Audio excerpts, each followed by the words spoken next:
hermanos, mi nombre es Juan Manuel Baz, soy pastor de la Iglesia Cristiana Caminando por Fe en Barcelona, en España, en la región de Cataluña, y estoy feliz de poder compartir este tema que para mí es de tanta importancia e incluso tan relevante para los días en los que estamos viviendo hoy en día, y es el análisis de cómo poder actuar como creyentes en medio de la crisis. ¿Cómo podemos actuar como pueblo de Dios, como hijos de Dios, como cristianos, cuando la crisis, la adversidad, la prueba o la tribulación viene a nuestras vidas? Y es mi deseo que a través de este mensaje puedan ser fortalecidos en la fe, que a través de este mensaje puedan enfrentar todas las pruebas y circunstancias que vengan a sus vidas de la manera correcta, y que podamos pasar a través de ellas, porque son inevitables muchas veces, en el nombre de nuestro Señor Jesucristo y bajo el poder del Espíritu de Dios. Así que hoy vamos a hablar de eso. ¿Qué debe hacer un cristiano? ¿Qué debe hacer un creyente cuando la crisis, cuando la tribulación, cuando la prueba y la adversidad llegan a su vida?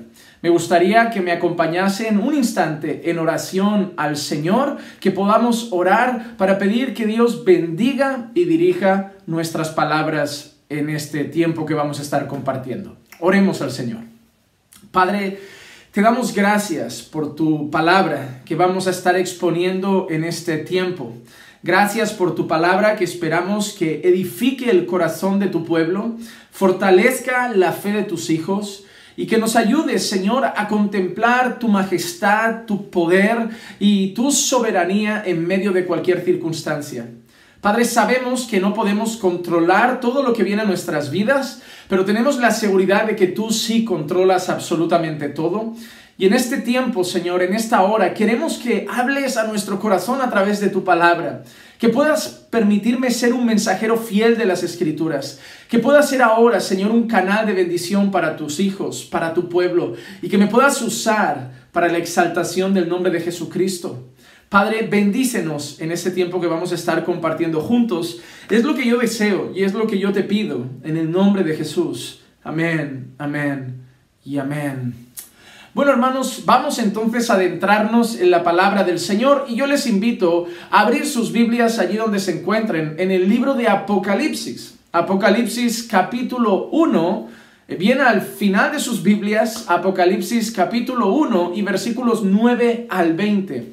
Apocalipsis capítulo 1, versículos 9 al 20. Y dice así la palabra del Señor: Yo, Juan, vuestro hermano y compañero en la tribulación, en el reino y en la perseverancia en Jesús, me encontraba en la isla llamada Patmos, a causa de la palabra de Dios y del testimonio de Jesús. Estaba yo en el Espíritu en el día del Señor, y oí detrás de mí una gran voz, como sonido de trompeta, que decía: Escribe en un libro lo que ves, y envíalo a las 7 iglesias, a Éfeso, Esmirna, Pérgamo, Tiatira, Sardis, Filadelfia y Laodicea. Y me volví para ver de quién era la voz que hablaba conmigo. Y al volverme vi 7 candelabros de oro, y en medio de los candelabros vi a uno semejante al Hijo del Hombre, y vestido con una túnica que le llegaba hasta los pies, y ceñido por el pecho con un cinto de oro. Su cabeza y sus cabellos eran blancos como la blanca lana, como la nieve. Sus ojos eran como llama de fuego, y sus pies semejantes al bronce bruñido cuando se le ha hecho refulgir en el horno, y su voz como el ruido de muchas aguas. En su mano derecha tenía 7 estrellas, y de su boca salía una aguda espada de 2 filos. Su rostro era como el sol cuando brilla con toda su fuerza. Cuando le vi, caí como muerto a sus pies, y él puso su mano derecha sobre mí diciendo: No temas. Yo soy el primero y el último, y el que vive, y estuve muerto, y aquí estoy vivo por los siglos de los siglos, y tengo las llaves de la muerte y del Hades. Escribe pues las cosas que has visto, y las que son, y las que han de suceder después de estas. En cuanto al misterio de las 7 estrellas que viste en mi mano derecha, y de los 7 candelabros de oro, las 7 estrellas son los ángeles de las 7 iglesias, y los 7 candelabros son las 7 iglesias. Vamos entonces a analizar este pasaje, vamos a analizar esta visión que el Señor Jesucristo le concede al apóstol Juan y vamos entonces a descubrir qué actitud debemos tomar cuando las pruebas y las dificultades vienen a nuestras vidas. En primer lugar, vamos a situarnos, vamos a entrar en contexto, vamos a ver dónde nos encontramos en este preciso momento, dónde se encuentra más exactamente el autor de la carta. El versículo 9 dice así: Yo, Juan, vuestro hermano y compañero en la tribulación, en el reino y en la perseverancia en Jesús, me encontraba en la isla llamada Patmos a causa de la palabra de Dios y del testimonio de Jesús. El autor de la carta, sí, inspirado por el Espíritu Santo, recibiendo la revelación del Señor Jesucristo, el autor de estas palabras, el escritor, por decirlo de alguna manera, de estas letras, es el apóstol Juan. El apóstol Juan, a diferencia de los otros apóstoles de los cuales tenemos registros de haber muerto a manos de los hombres, el apóstol Juan entendemos que es el único de esos apóstoles que muere sin morir a manos de los hombres, muere de vejez. Pero Juan se encontraba no cómodo en su casa, no estaba plácidamente en el sofá, no estaba cómodo en su escritorio escribiendo estas palabras a la iglesia, sino que el apóstol Juan dice que se encuentra en la isla llamada Patmos. Patmos era una isla que cuando las prisiones se encontraban llenas, cuando las cárceles ya no abarcaban más personas, solían llevar esas personas a Patmos para tenerlas ahí aisladas y separadas. Patmos podríamos considerarlo que era una cárcel sin barrotes, una cárcel aislada, una cárcel separada, pero un lugar de soledad, un lugar donde él no podía estar con sus hermanos, un lugar donde él no podía estar con sus amigos, un lugar donde él no podía estar con su familia, es decir, un lugar de pruebas, de dificultad, de soledad. Así que Juan se encuentra en Patmos, se encuentra en Patmos y se define como un compañero de los creyentes en la tribulación y en la perseverancia.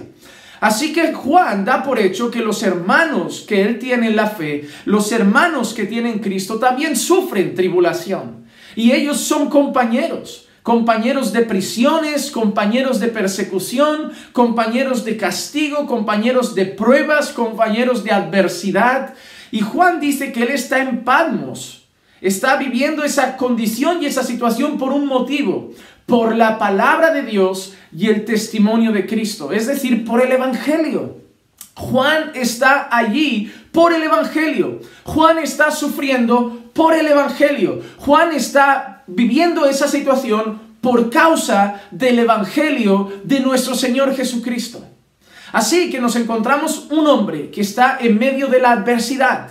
Sí, nosotros no estamos en Patmos. Nosotros podemos estar en medio de una enfermedad, podemos estar en medio de un problema financiero, podemos estar en medio del desempleo prolongado que empieza a provocar quizá una cierta angustia en nuestro corazón, podemos estar siendo perseguidos en la escuela por nuestras creencias, podemos estar siendo marginados en la universidad por nuestra fe en Jesucristo. Podemos quizá estar siendo tratados como parias en el mismo trabajo por la palabra de Dios. O incluso podemos estar sufriendo el abandono y rechazo de nuestra propia familia por causa del testimonio de Cristo y de la palabra de Dios.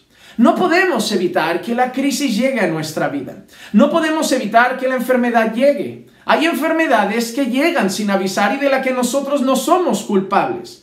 Hay situaciones económicas que a veces llegan a un país y que atingen de cierta forma también la vida de algunos creyentes.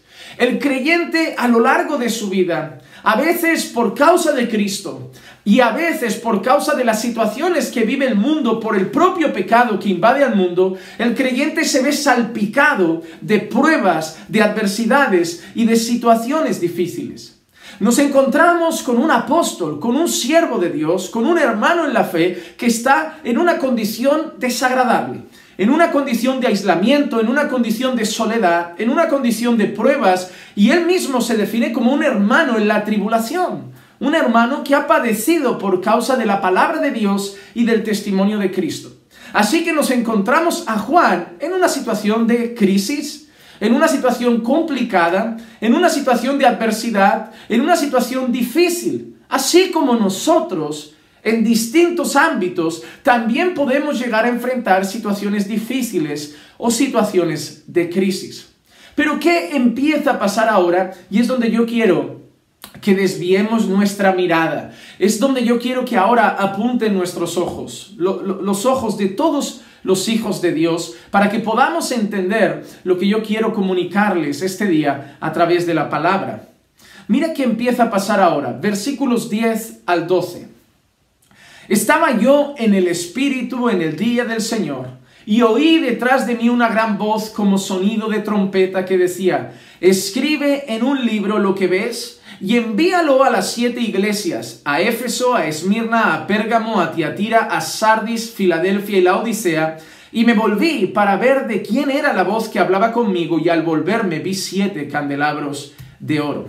El primer punto de este sermón que yo quiero traer a ustedes, y espero que los vayan anotando todos. Me alegraría que los fueran anotando, que los atesoraran en un cuaderno, en un papel, y eso lo volvieran a estar leyendo cada vez que vengan dificultades a su vida. La primera cosa que quiero que sepamos y vemos aquí es que en medio de la crisis, en medio de la dificultad, en medio de la adversidad, Jesús no abandona a su iglesia. Jesús no abandona a su iglesia. La iglesia a la que Juan se dirige, los creyentes a los que Juan se dirige, los llama pues hermanos en la tribulación. Juan está aislado, Juan está en Patmos, Juan está enfrentando un momento de soledad, pero en medio de todo eso se aparece nuestro Señor Jesucristo. En medio de todo eso se aparece nuestro Señor Jesucristo. ¿Por qué? Porque en medio de la dificultad Jesús no desampara a su pueblo. En medio de la crisis Jesús no desampara a su iglesia. En medio de los problemas Jesús sigue hablando a su iglesia, cuidando de su iglesia, protegiendo a su iglesia, relacionándose con su iglesia. Jesús es el Señor de la iglesia, y como Señor de la iglesia no desampara a sus siervos. Jesús es el buen pastor de su iglesia, y como buen pastor no desampara a sus ovejas. En los momentos buenos Jesús está con su iglesia, en los momentos malos Jesús está con su iglesia. En los momentos de gozo y alegría, Jesús está con su iglesia. Y en los momentos de crisis y adversidad, Jesús está con su iglesia. Juan, como parte de la iglesia de Cristo, como apóstol del Señor, como siervo del Señor, podía estar sin hombres, sin hermanos, sin familia, sin amigos. Pero Juan no estaba sin Jesucristo. Juan estaba solo, Juan estaba aislado, Juan estaba en Patmos, pero el que aparece ahí es Jesús. Es como si Juan, a Patmos no llegan los hermanos. Juan, a Patmos no llegan los siervos. Juan, aquí a Patmos no va a llegarte la compañía de otros discípulos. Juan, aquí a Patmos no va a llegarte la visita de otros hermanos. Pero Juan, aquí en Patmos, en la soledad, en la crisis, en la dificultad, en el problema, en esta condición, yo estoy contigo. Yo sigo hablando, Juan. Yo sigo con mi iglesia. Yo sigo con mis hijos. Yo sigo con mi pueblo. Y eso es lo bonito de este pasaje. Juan está en Patmos. Nadie está con él. En la más profunda soledad. Causa de la palabra de Dios. Causa del evangelio. Solo en una isla. Abandonado. Marginado. Y en medio de esa situación, Jesús aparece. Jesús aparece, y Jesús además, en medio de esa situación en la que Juan sabe que los hermanos también están siendo atribulados, que los hermanos están siendo perseguidos por causa del evangelio, que los hermanos están siendo atacados por falsas doctrinas, atacados por falsos maestros, atacados por impíos que se meten encubiertamente en la iglesia. Jesús dice: Juan, levanta, porque debemos hablar con la iglesia. Juan, levanta, porque debemos alertar a la iglesia. Juan, levanta, levanta porque debo seguir mandando palabra a mi iglesia. Juan levanta porque debo seguir comunicándome con mi iglesia. Porque en medio de las circunstancias, en medio de la dificultad, en medio de los problemas y en medio de la adversidad, Juan, yo sigo con mi iglesia. Yo no olvido a mi iglesia. Yo no olvido a mis redimidos. Yo no olvido al pueblo que yo he comprado con mi sangre preciosa. Yo no olvido al pueblo que ha creído en mi nombre. Yo no olvido al pueblo que proclama el evangelio. Yo no olvido al pueblo que ha creído en mí como Señor y Salvador. Juan, toma nota y escribe a mi iglesia, porque en medio de las circunstancias, Juan, yo estoy aquí contigo, pero también estoy con mi iglesia. Estoy con mi iglesia. Así que en primera instancia, lo primero que tenemos que tener claro, hermanos, es que en medio de la crisis Jesús está con su iglesia. En medio de las dificultades, Jesús está con su iglesia. En medio de todo lo que ha pasado con el COVID, con la pandemia, Jesús ha estado con su iglesia. Y Jesús seguirá con su iglesia. Y cuando llueva, Jesús esté con su iglesia. Y cuando nieve, Jesús estará con su iglesia. Y cuando haya sol, Jesús estará con su iglesia. En la abundancia, Jesús estará con su iglesia. En la escasez, Jesús estará con su iglesia. En tiempos de libertad, Jesús estará con su iglesia. Y en tiempos de persecución, Jesús estará con su iglesia. Dios no desampara a su pueblo. Jesús no desampara a su iglesia. Jesús no desampara a su amada. El buen pastor no se olvida de sus ovejas. Mire lo que dice Efesios 5, 25 al 27. Efesios 5, 25 al 27. Dice así la palabra del Señor. Maridos, amad a vuestras mujeres, así como Cristo amó a la iglesia y se dio a sí mismo por ella. ¿Para qué? Para santificarla, habiéndola purificado por el lavamiento del agua con la palabra, a fin de presentársela a sí mismo una iglesia en toda su gloria, sin que tenga mancha, ni arruga, ni cosa semejante, sino que fuera santa e inmaculada. Mira lo que le dice Pablo a los esposos, inspirado por el Espíritu Santo. Les dice: esposos, maridos, amad a vuestras mujeres como Cristo amó a la iglesia. Mira lo que dice, que se entregó a sí mismo por ella para santificarla, pero luego dice, para purificarla por el lavamiento de la palabra, para presentársela a sí mismo, una iglesia en toda su gloria, que no tuviera mancha, que no tuviera arruga. Y eso es algo importante, porque eso nos dice que cuando Jesús obra en su iglesia, cuando Jesús salva a su pueblo, cuando Jesús redime a los suyos, Él va a trabajar en su iglesia, Él va a purificar a su iglesia, Él va a santificar a su iglesia, Él va a estar con su iglesia hasta que se la presente a sí mismo en toda su gloria. Es decir, Jesús, desde que nos salva hasta que llegamos a su presencia, está trabajando con nosotros, está purificándonos, está santificándonos, está sosteniéndonos, está fortaleciéndolos, está guiándonos. Qué gloriosa promesa el saber que estamos en las manos del pastor y nadie nos puede arrebatar de sus manos.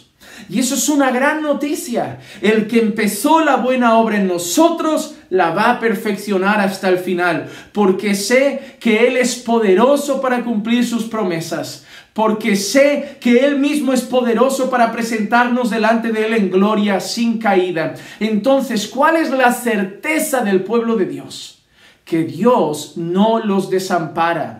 Él es nuestro refugio, Él es nuestra fortaleza, Él es nuestro pronto auxilio en la angustia, Él es la roca sobre la cual estamos firmes. Entonces, en medio de la crisis, en medio de la dificultad, debemos creer la palabra de Dios, donde el mismo Jesús dice: yo estaré con vosotros todos los días hasta el fin.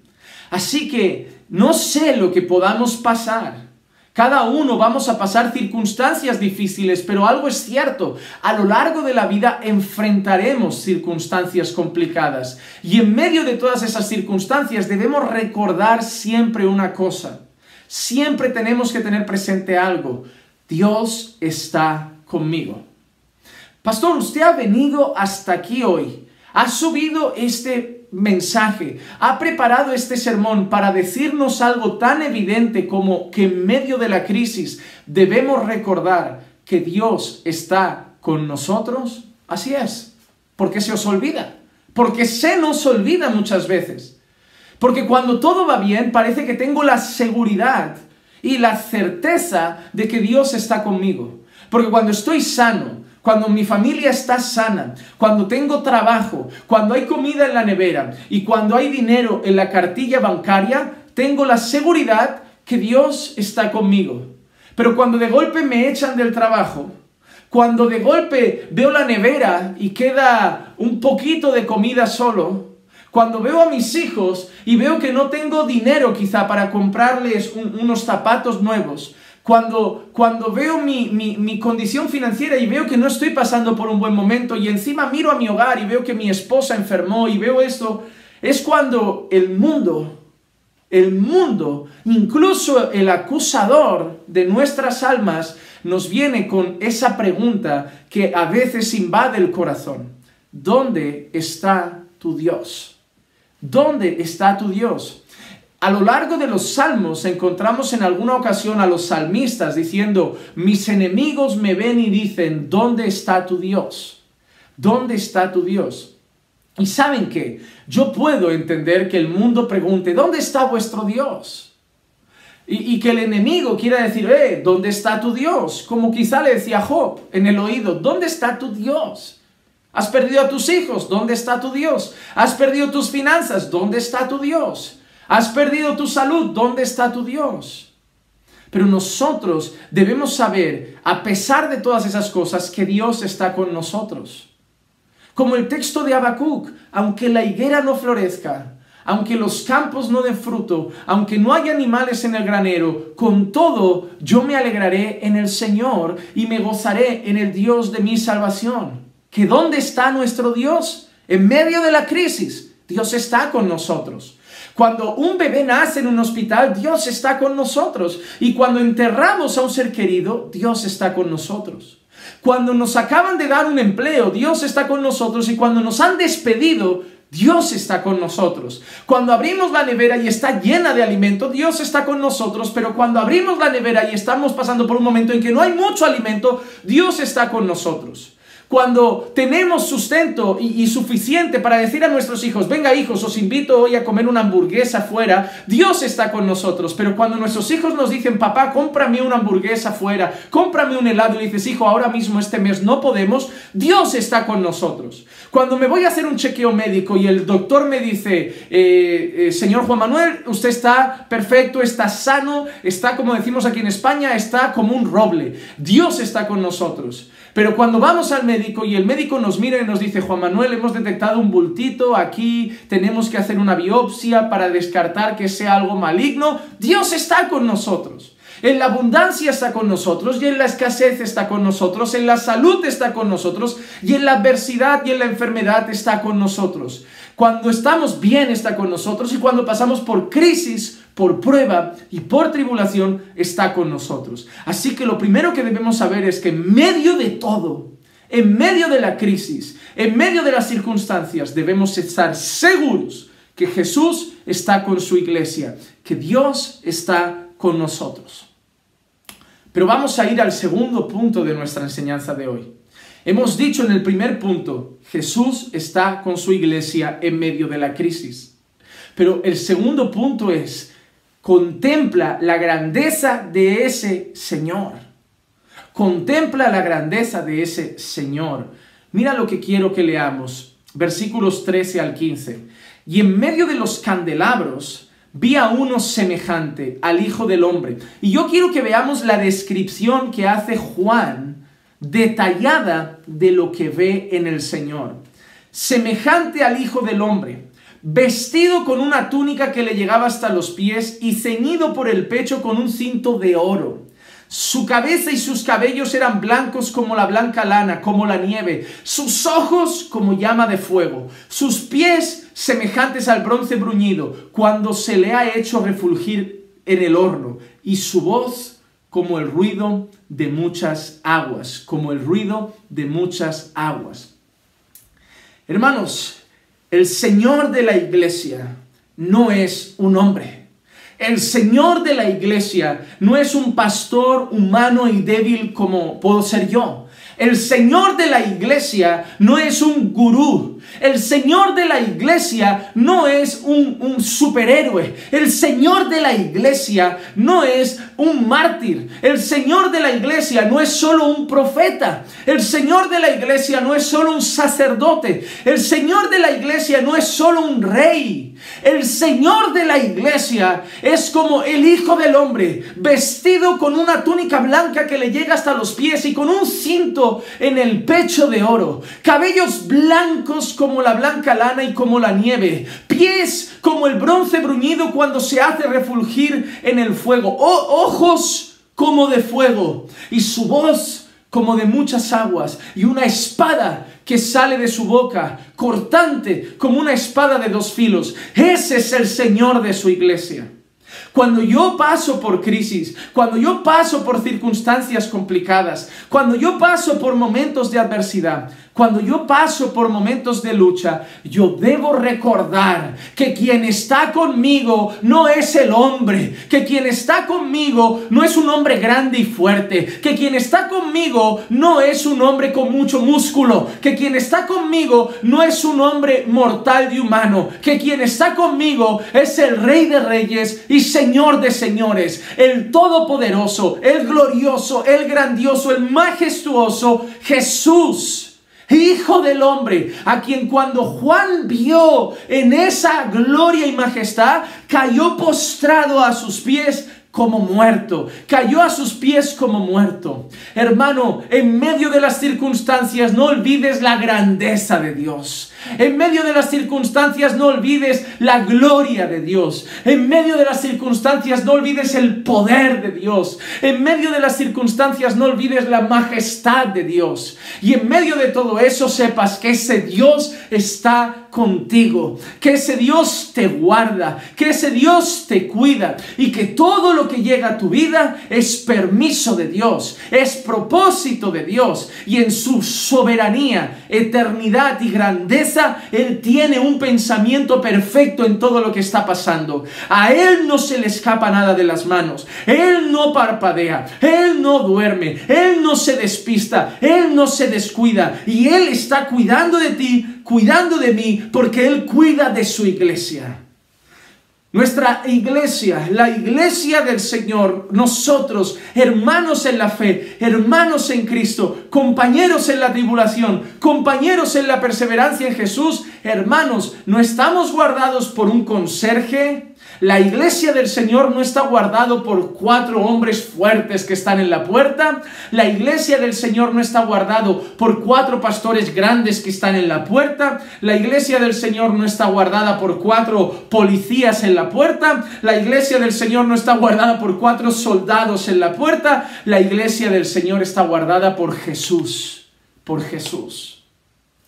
Y en medio de la crisis debemos recordar que sea lo que venga a nuestra vida, sea lo que enfrentamos en nuestra vida, debemos recordar que Dios es mayor.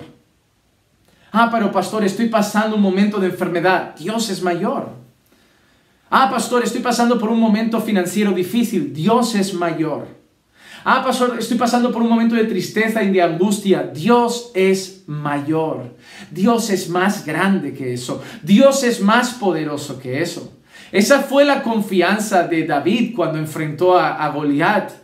David fue a Goliat con esa convicción. Tú vienes a mí con esa fuerza, con esa espada, con esa jabalina, pero yo voy a ti en el nombre del Señor de los ejércitos. Él es mayor. Y no te quiero decir que la enfermedad va a pasar mañana, y no te quiero decir que la situación se va a arreglar mañana, pero te quiero decir que Él es mayor y que Él tiene todo bajo control. Y que Él controla absolutamente todas las cosas y que absolutamente nada se escapa de sus manos.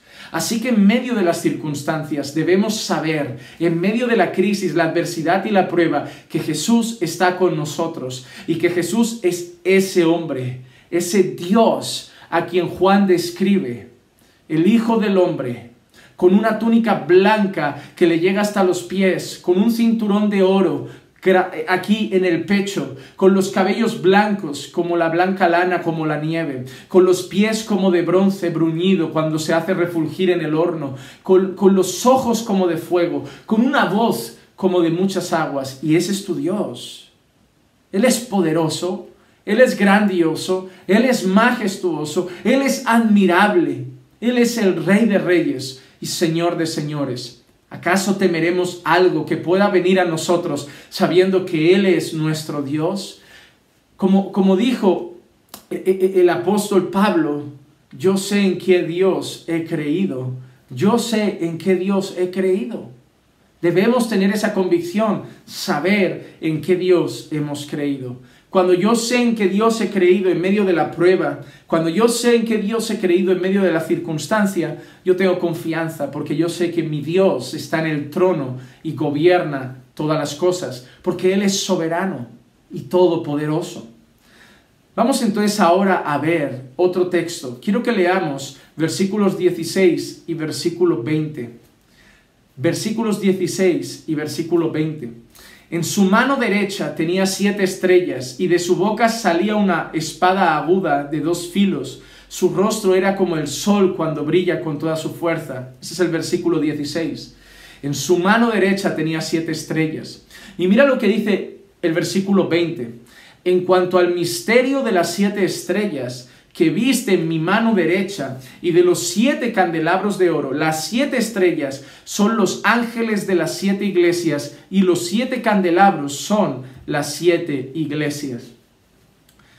¿Dónde están los siervos del Señor? Porque los ángeles que dice Él, los ángeles de las iglesias, no son seres espirituales, no son seres angelicales. Se refiere a los ancianos de las iglesias, a los pastores de las iglesias. ¿Y dónde dice Juan que tiene el Hijo del Hombre?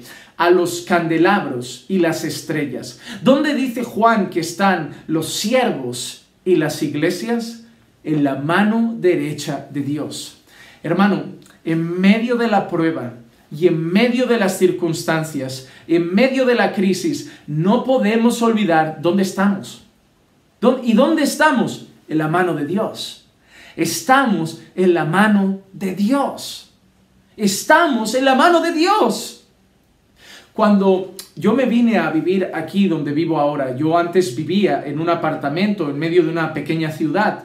Y en los apartamentos como que es normal escuchar ruido, es decir, hay vecinos, hay más movimiento, hay varias personas en el bloque de pisos, a veces es el vecino de arriba, a veces el de enfrente, la puerta de la calle se abre, coches pasan constantemente, uno escucha autobuses, el tránsito, personas en la calle, es normal escuchar ruido. Entonces cuando uno se va a dormir, al menos así me pasaba a mí, cuando uno se va a dormir y vive en un apartamento y hay algún ruidito, pues está tranquilo, ¿no? Como diciendo, pueden ser tantas cosas que no me voy a preocupar por ese ruido y duerme en paz. Y duerme en paz. Porque además uno piensa, yo pensaba así, pensaba, oye, sería mucha casualidad que de todos los apartamentos que hay aquí, el ladrón entrara en el mío. A lo mejor hay alguien entrando en el otro. Yo pensaba de esa manera, me sentía seguro porque veía mucha gente. Pero ahora nosotros vivimos en una casita que está un poco más aislada, en la montaña. Estamos así un poco más separados, hay alguna casita más cerca, pero es muy extraño escuchar aquí coches, escuchar ruidos. Aquí no hay tránsito, aquí no pasa el autobús, aquí para ir a comprar tienes que coger el coche hasta para comprar el pan. Aquí es así. ¿Qué pasó? Cuando nosotros llegamos aquí a esta casa, yo recuerdo las primeras noches, esto fue muy curioso, no miento. Cuando vinimos a dormir, el viento a veces golpea, ¿no?, la ventana o golpea las puertas y hay ligeros ruidos. Claro, pero aquí yo pensaba, aquí no es normal escuchar ruidos. Aquí no es normal que hayan estos ruidos. Y me sentía un poquito asustado. Y mi esposa también. Y claro, ¿por qué? Porque aquí no era normal. Vivíamos en el silencio, aquí vivíamos un poquito apartados. Y teníamos miedo. Teníamos miedo. Porque según la situación en la que estamos, nos sentimos más protegidos o más desprotegidos. Tanto que en un par de ocasiones llamamos hasta a la policía como, ¿podrían venir a echar un vistazo? ¿Estamos escuchando algo? Al final entendimos una cosa. estando donde estamos, quien nos protege al final es Dios. Y no podemos vivir con ese miedo. Y eso es lo que debemos entender. Mire, cuando yo era pequeño y yo me quedaba a veces solo en casa, que a lo mejor mis padres tenían que ir a trabajar y me decían, Juanma, tú te quedas aquí en casa hoy al cuidado de tu hermana, volvemos por la noche del trabajo, y yo, bien, no pasa nada. Pero cuando daba la tarde, sobre todo en invierno, que oscurece más temprano, y a veces escuchabas un ruido y tú, ay, yo soy pequeño, yo no soy fuerte, como entre alguien estoy perdido. Sin embargo, cuando estaban mis padres y era de noche y yo estaba en la cama y a veces escuchaba un ruido o algo, yo pensaba, mi padre está en casa. Es decir, que seguramente mi padre no hubiera podido hacer nada, pero yo pensaba así, era un niño, y yo pensaba, mi padre está en casa, mi padre nos cuidará, mi padre nos protegerá, mi padre vencerá a 30 ladrones que entren aquí. Dependiendo la situación en la que nosotros nos encontramos, nos sentimos más o menos seguros. Es así. Cuando nosotros pensamos en nosotros como iglesia y nosotros como hijos de Dios, nosotros debemos recordar la situación en la que estamos y estamos en la mano de Dios. Es decir, cuando nosotros vemos el mundo ahora, cuando nosotros miramos todo lo que está pasando en el mundo, ¿qué piensa la gente? Que el mundo va a la deriva. La gente piensa que ahora mismo el mundo parece un barco en medio del océano sin timón, golpeado por el viento y que estamos a la espera de a ver qué pasa. Y así está el mundo, asustado, preocupado, angustiado, porque cuando miran a la política no se sienten seguros. Cuando miran a la empresa financiera, a las entidades financieras, no se sienten seguros. Cuando miran a los hospitales y las soluciones que ofrecen, no se sienten seguros. Entonces, el mundo está mirando a los líderes del mundo, a los responsables del mundo, a los dirigentes del mundo, y el mundo no se siente seguro. Pero ¿por qué en medio de la crisis y en medio de las circunstancias hay un pueblo que no está angustiado? Hay un pueblo que canta, hay un pueblo que adora, hay un pueblo que alaba, hay un pueblo que camina confiando, como diciendo, no sabemos lo que vendrá mañana, pero estamos en las manos de Dios. No sabemos lo que va a pasar mañana, no sé lo que pasará con la vacuna, no sé lo que pasará, no sé lo que sucederá, no sé cuánto tiempo durará, no sé, pero hay algo que sí sé, y que estamos en las manos de Dios. Claro que oramos para que las cosas se estabilicen. Claro que oramos porque sabemos que Dios puede todas las cosas. Pero en medio de todo, yo no veo a la iglesia con miedo, no veo a la iglesia asustada, no veo a la iglesia atribulada, yo veo a la iglesia confiada porque sabemos que estamos en las manos de Dios. Y ese es nuestro tercer punto. Punto número 1, en medio de la crisis, recuerda que Jesús está contigo. Punto número 2, cuando sepas que Jesús está contigo, recuerda quién es Jesús, su grandeza, su gloria y su majestad. Punto número 3, en medio de las circunstancias, de la crisis y la adversidad, debemos recordar como hijos de Dios, como pueblo de Dios, que estamos en la mano de Dios. Cuando Juan ve la visión, ¿dónde está la iglesia? En la mano derecha del Señor. ¿Dónde están los siervos? En la mano derecha del Señor. No están sueltos, no están escampados a su alrededor, están en su mano. Él es el Señor de la iglesia, Él cuida a la iglesia, Él guía a la iglesia, Él fortalece a la iglesia, Él protege a la iglesia, las tiene en su mano, la tiene en su mano, la iglesia del Señor está en su mano. Mira lo que dice Juan 10, 27 y 28. Juan 10, 27 y 28. Mis ovejas, ¿quién está hablando aquí? El Señor Jesucristo. Mis ovejas oyen mi voz y yo las conozco y me siguen. Y mira qué dice. Y yo les doy vida eterna. Las ovejas del Señor oyen su voz, lo conocen y lo siguen. Tú oyes la voz del Señor en su palabra, tú estás siguiendo al Señor Jesucristo, tú eres su oveja. Pues mira lo que dice de sus ovejas, mira lo que dice de ti si tú sigues a Jesús, si tú oyes la voz de Jesús en su palabra y si tú sigues al buen pastor. Mira lo que dice, yo les doy vida eterna, te ha dado vida eterna, te ha regalado vida eterna, pero no solo eso, y jamás perecerán. ¡Qué gloriosa promesa! Jamás perecerán. Jesús te ha dado vida eterna y te ha prometido que jamás perecerás. Pero mira lo que dice ahora, y nadie las arrebatará de mi mano. ¿Y sabes lo que significa nadie en el griego original del Nuevo Testamento? Significa nadie, absolutamente nadie te puede quitar de las manos de Jesús. Absolutamente nadie puede quitar los candelabros y las estrellas de la mano del Hijo del Hombre. Absolutamente nadie puede quitar a los siervos y a las iglesias, a la iglesia de Cristo, de las manos de Cristo. Absolutamente nadie puede arrebatar una oveja de las manos del buen pastor. Nadie, nada. No, mira lo que dice Pablo, Romanos capítulo 8, versículos 38 y 39. Porque estoy convencido de que ni la muerte, ni la vida, ni ángeles, ni principados, ni lo presente, ni lo porvenir, ni los poderes, ni lo alto, ni lo profundo, ni ninguna otra cosa creada podrá separar del amor de Dios, nos podrá separar del amor de Dios que es en Cristo Jesús, Señor nuestro.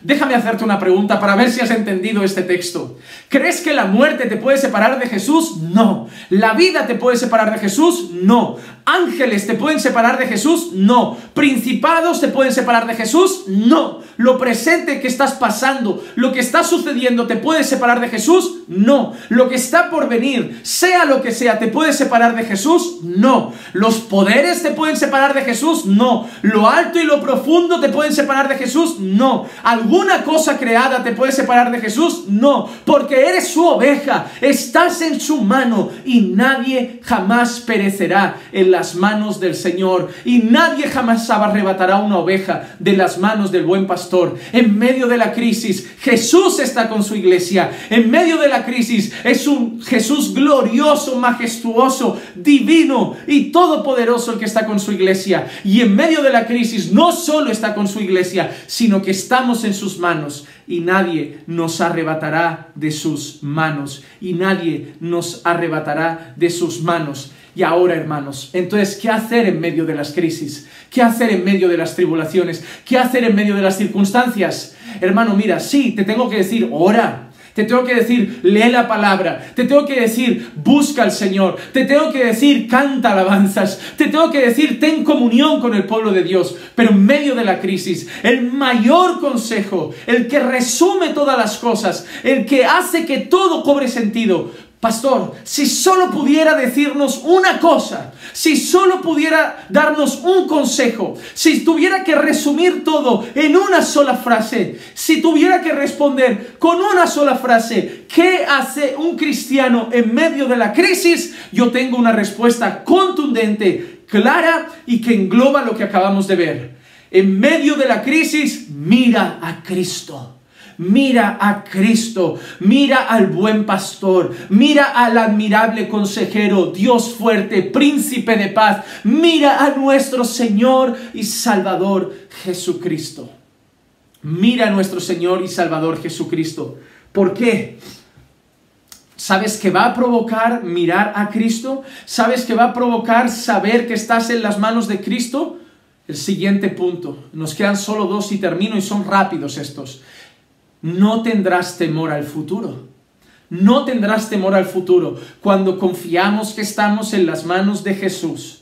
Cuando sabemos que Jesús está con nosotros. Cuando sabemos que estamos en sus manos y sabemos quién es Jesús, no hay temor al futuro. Ah, pastor, ¿no tememos el mañana? No, no lo tememos. Por eso cada noche nos vamos a dormir tranquilos y confiados. Porque no tememos el futuro. Versículo 19 de nuestro texto dice así: escribe pues las cosas que has visto y las que son y las que han de suceder después de estas. Y las que han de suceder después de estas. Juan, inspirado por Dios, Juan, recibiendo la visión de Jesucristo, no solo está escribiendo las cosas que ve ahora y que suceden ahora. Juan va a escribir las cosas que son. Es decir, Juan va a escribir las cosas que están pasando en ese presente momento y Juan va a escribir las cosas que están por venir. Están por venir. ¿Qué significa esto? Que Jesús no solo conoce el presente y no solo nos guarda en el presente, sino que Dios conoce el futuro. ¿Por qué yo confío en el futuro? ¿Por qué yo estoy seguro del futuro? ¿Por qué yo descanso en cuanto al futuro? ¿Por qué no tengo temor en cuanto al mañana? porque Jesús es aquel que escribió lo que era y lo que había de venir, porque Dios conoce el pasado, el presente y el futuro. ¿Saben? Mi futuro no lo escribo yo. Yo no escribo mi destino. Mi futuro está en las manos de Dios. Y la palabra de Dios nos hace entender que para nuestro futuro Dios tiene planes buenos para nosotros. Jeremías 29:11, porque yo sé los planes que tengo para vosotros, no solo ahora, sino para mañana. Declara el Señor, planes de bienestar y no de calamidad, para daros un futuro y una esperanza. ¿Cuáles eran los planes de Dios para su pueblo? ¿Y cuáles siguen siendo nuestros planes? Un futuro y una esperanza. ¿Cuál es ese futuro y esa esperanza? Esa gloria eterna que nos espera. Esa gloriosa eternidad que nos espera con Cristo. Y en eso descansamos. En que el mañana le corresponde al Señor. En que el mañana está en sus manos. En que Él es un Dios eterno que conoce el pasado, el presente y el futuro. Y descansamos que nuestro futuro está en las manos de Dios. Nuestro futuro está en las manos del Todopoderoso. Y por eso no nos preocupamos en lo que está por venir. Mira lo que dice Jesús en Mateo capítulo 6, versículo 34. Mateo capítulo 6, versículo 34. Por tanto, no os preocupéis por el día de mañana. No os preocupéis por el día de mañana, porque el día de mañana se cuidará a sí mismo. Bástale a cada día sus propios problemas. O alguna traducción dice, basta a cada día su propio mal. Así que cuando nosotros conocemos quién es Dios, cuando sabemos que está con nosotros y que estamos en sus manos, no tememos al mañana.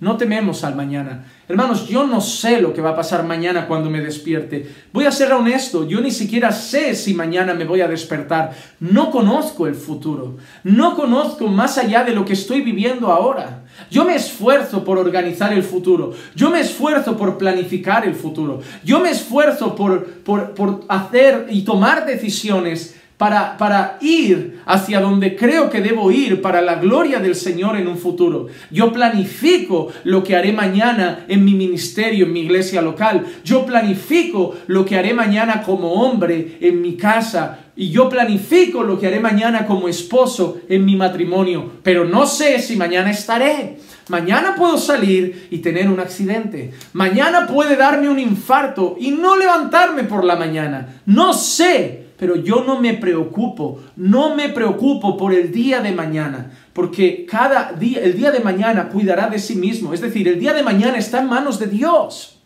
Si yo quisiera hacer un proyecto a largo plazo, voy a abrir un negocio, voy a hacer esto, está bien, planifica, haz lo que quieras. Pero mañana Dios decide no despertarte, tu proyecto no se va a cumplir, porque el futuro está en las manos de Dios. El que decide lo que nos depara mañana es Dios. El que decide lo que nos depara el futuro es Dios. Y en eso descansamos. Ay, a veces viene gente y me dice, Juan Manuel, ¿cuánto crees que va a durar esto del coronavirus? No lo sé. Juan Manuel, ¿tú crees que las vacunas solucionarán algo? No lo sé. Juan Manuel, ¿tú crees que esto es cosa de los chinos? No lo sé. Juan Manuel, ¿tú crees que es cosa de Estados Unidos? No lo sé. Juan Manuel, ¿tú crees que esto es cosa de Rusia? No lo sé. Juan Manuel, ¿tú crees que esto traerá mañana la Tercera Guerra Mundial? No lo sé. Juan Manuel, ¿tú crees que esto es una excusa para mañana perseguir a la iglesia? No lo sé. Juan Manuel, ¿tú... No lo sé, no lo sé, no lo sé. Entonces, ¿por qué estás tan tranquilo? Porque Dios sí lo sabe. Porque Dios sí lo sabe. Juan Manuel, ¿y si viene persecución? Dios estará con nosotros.